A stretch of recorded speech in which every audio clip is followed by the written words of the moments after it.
কুচবিহারে industrial problem খুব আছে, কারণ ওখানে এমনি পাট, jute is your main. Industrial park কিছু করতে হবে যাতে MSME, small scale industry, local লোকেরা কাজ পায়। কারণ কুচবিহারের শ্রমিকরা অনেক ভালো কাজ করেন এবং তাদের যদি লোকালি ট্রেন্ড করা হয় তারা কিন্তু অনেক বেশি কাজ করার চেষ্টা করতে পারেন। সুতরাং কুচবিহারটাকে আরেকটু নার্চারিং করতে হবে। নমস্কার প্রিয় দর্শক, আমি সোমা, বেঙ্গল বিট থেকে বাংলার হৃদয় স্পন্দন। প্রিয় দর্শক, আপনারা জানেন যে আমাদের রাজ্যের মুখ্যমন্ত্রী মাননীয়া মমতা ব্যানার্জি তিনি উত্তরবঙ্গে এসেছেন। গতকালকে শিলিগুড়ির দীনবন্ধু মঞ্চে তার বিজনেস মিট ছিল। সেখানে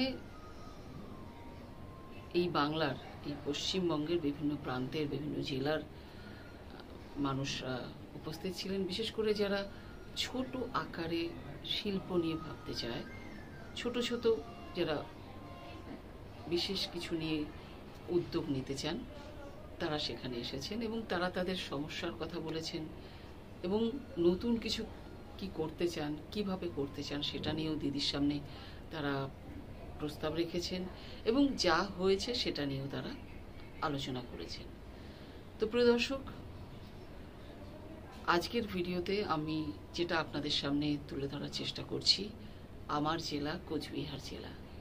সেই কোচবিহার জেলার যে সম্ভাবনা রয়েছে, কোচবিহার জেলায় কি হতে পারে, সেটা কোচবিহার জেলার যে ব্যবসায়ী সমিতির সুরজ কুমার ঘোষ তিনি দিদির সামনে, মাননীয় মুখ্যমন্ত্রীর সামনে তুলে ধরেছেন। Cooch Behar Suraj Kumar Ghosh, district chamber of commerce, আপনি বলুন কি বলতে চান। নমস্কার দিদি, আমি সুরজ কুমার ঘোষ, সাধারণ সম্পাদক কুচবিহার জেলা ব্যবসায়ী সমিতি।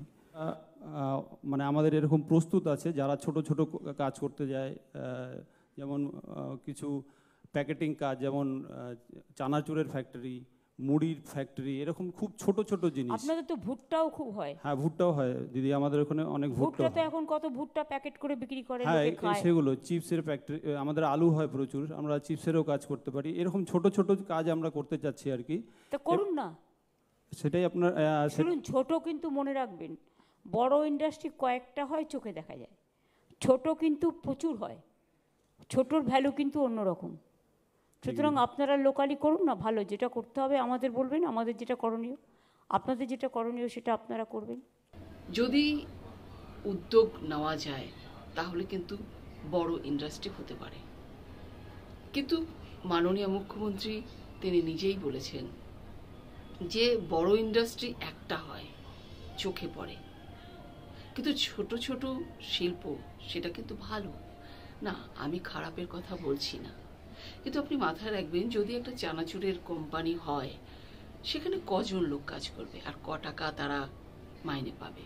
কিন্তু বড় কোনো ইন্ডাস্ট্রি হলে সেখানে হাজার হাজার লোক কাজ করবে এবং বড় শিল্প থেকেই কিন্তু ছোট ছোট শিল্প গড়ে ওঠে। তো সেই জায়গায় দাঁড়িয়ে বড় কিছু ভাবার কথা, যেমন যারা সেখানে ছিলেন তারাও ভাবেননি এবং দিদিও সেই ভাবনা বা সেই উদ্যোগের কথা বলেননি। যার ফলে এটা খুব দুঃখজনক যে বড় কিছু কেন ভাববো না, বড় ইন্ডাস্ট্রির কথা কেন ভাববো না, যেখানে হাজার হাজার মানুষ কাজ করবে। ছোট ছোট, মানছি ছোট ছোট পায়ে হেঁটে গিয়েই হয়তো বড় ইন্ডাস্ট্রি হয়, কিন্তু সম্ভাবনা যদি থাকে সেখানে কেন বড় ভাবনা থাকবে না। আমার দৃষ্টি যদি বড় হয় তবেই তো আমি বড় কিছু দেখতে পাবো। আমার দৃষ্টি যদি ছোট হয় তাহলে তো চপ, মুড়ি আর ওই চানাচুর, চিপস, ভুট্টা এর মধ্যেই আমরা সীমাবদ্ধ থাকবো। এটা ভীষণ দুঃখজনক। তো আমি জানি কোচবিহারবাসী আমার সঙ্গে সহমত হবে এবং তারাও হয়তো আবেদন করবে কোচবিহারে বড় কিছু হোক। আপনারা এ বিষয়ে কি মতামত দেবেন অবশ্যই কিন্তু আজকে কমেন্ট করে জানাবেন আমাদের আজকের ভিডিওতে। তো প্রিয় দর্শক, আজকের ভিডিও শুরু করছি। আর একটা ভালো উদ্যোগের কথা তিনি জানিয়েছেন, এই সুরজ কুমার ঘোষ। তিনি কিন্তু দীর্ঘদিন ধরে কোচবিহার জেলার যে ভবানীগঞ্জ বাজার, সেই বাজারের বেহাল অবস্থা ছিল। তারা এই ব্যবসায়ী সমিতি থেকে এই সমস্ত কারণে যে বেহাল অবস্থা, কোথাও ছাদ ধসে পড়ছে, কোথাও বিল্ডিং ভেঙে পড়ছে, কোথাও জল পড়ছে, চাল নেই, এরকম একটা পরিস্থিতি। অথচ কোচবিহারের যে মিউনিসিপ্যালিটি, তাদের কোনো চিন্তা ভাবনাই নেই। তারা এই বিষয়টাকে নিয়ে কিন্তু তারা দীর্ঘদিন ধরে লড়াই করেছেন, তারা স্ট্রাইকও করেছিলেন। আমাদের চ্যানেলে খুঁজলে হয়তো আপনারা ভিডিও পাবেন, আমরা এটা নিয়ে নিউজ করেছিলাম। তো যাই হোক, তিনি কিন্তু দিদির কাছে এই ভবানীগঞ্জ বাজার নিয়ে বেশ কিছু প্রস্তাব রেখেছেন। আজকের ভিডিওতে সেটা আপনারা শুনতে পাবেন, সেটাও তুলে ধরবো আপনাদের সামনে। আমাদের কুচবিহার জেলা এবং উত্তরবঙ্গের সবচেয়ে বড় বাজার হলো ভবানীগঞ্জ বাজার। ভবানীগঞ্জ বাজারে প্রায় 4 থেকে 4.5 হাজার ব্যবসায়ীরা এখানে ব্যবসা করেন। সংস্কারের অভাবে প্রতিনিয়ত এখানে ছাদ ভেঙে পড়ে, নিকাশি ব্যবস্থা নেই, জল নেই, পৌর পরিচালিত বাজার এটা, পানীয় জলের ব্যবস্থা নেই, ড্রেনেজ নেই, খুব মারাত্মক অবস্থায়। এটা কোন মিউনিসিপ্যালিটির মধ্যে পড়ে? কুচবিহার মিউনিসিপ্যালিটির আন্ডারে পড়ে। কিন্তু ওদের তো এত টাকা খরচ করার হয়তো ক্যাপাসিটি নেই, কারণ আমি তো ট্যাক্সও বাড়াতে দিই না। এটা ইন্ডাস্ট্রি ডিপার্টমেন্ট দেখুক, এমএসএমই ডিপার্টমেন্ট দেখুক। হ্যাঁ, MSME department must take care for Bhabaniganj, না কি বললো? ভবানীগঞ্জ বাজার দিদি, ভবানীগঞ্জ মার্কেট। এছাড়া দিদি বিগত 3 বছর যাবৎ কুচবিহারের ট্রেড লাইসেন্স ফি উত্তরবঙ্গের অন্য যে কোনো জেলার থেকে, জেলা শহরের থেকে মারাত্মকভাবে বৃদ্ধি পেয়েছে। আরেকটি অনেক বড় প্রবলেম সেটা হলো, কেন বৃদ্ধি পেয়েছে আমাদের নলেজে তো নেই। ওয়াই? না, আমি তো ট্যাক্স বৃদ্ধি করার কথা বলিনি, আমি তো বিরুদ্ধে, ট্যাক্স বৃদ্ধি করতে দিই না তো। আমি তো আমাদের এখানে জলের উপরেও ট্যাক্স নিই না। এটা কেন হচ্ছে? এটা বারণ করো, এটা চেক করে দেখো, ফাইল চেয়ে পাঠাও। দিদি মিউটেশন ফি, মানে অনেক ছোট ছোট দোকানদার আছে যাদের ওটাই সম্বল, 100 স্কোয়ার ফিট তাদের একটা দোকান, সেটা হয়তো নামান্তর করার, তার মেয়ের বিয়ে বা চিকিৎসার ক্ষেত্রে অনেক সময় সে নামান্তর করে। সেই নামান্তরটা আগে 2000 টাকা, 200 টাকা করে 100 স্কোয়ার ফিট ধরলে 2000 টাকাতে হতো, এখন সেটা 5 লক্ষ টাকা হয়েছে।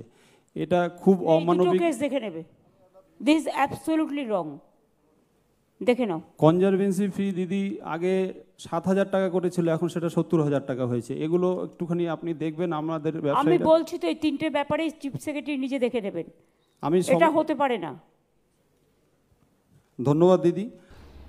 তো প্রিয় দর্শক, আপনারা শুনলেন যে মমতা ব্যানার্জির কাছে সুরজ কুমার ঘোষ এই ভবানীগঞ্জ বাজার নিয়ে কি প্রস্তাব রেখেছে। কোচবিহার মিউনিসিপ্যালিটিকে নিয়ে অনেক অভিযোগ আছে। দু একটা কথা আমিও বলে রাখি। আমাদের পুরনো ভিডিও যদি দেখেন আমাদের চ্যানেলে গিয়ে আপনারা দেখতে পাবেন যে সেখানে কোচবিহার নাগরিক মঞ্চ থেকে ডেপুটেশন জমা দেওয়া হয়েছিল একটা সময়।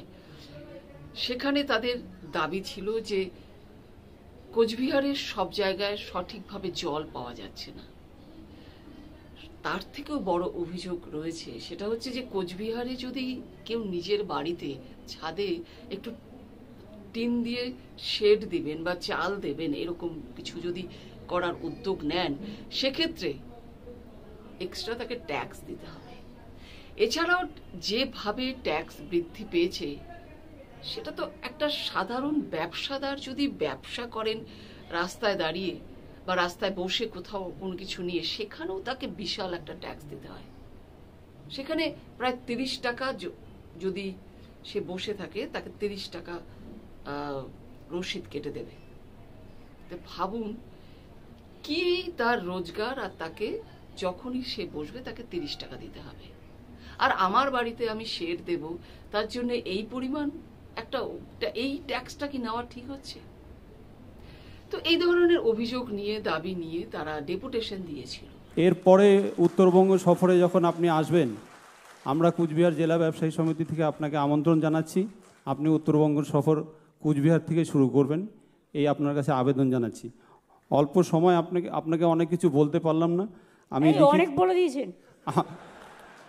দিদি। আমি আপনার ইনফরমেশনের জন্য জানাই, মদন মোহন মন্দির আমাদের ডিএমই ট্রাস্টের চেয়ারম্যান, ওরা যা যা চেয়েছে করেছি।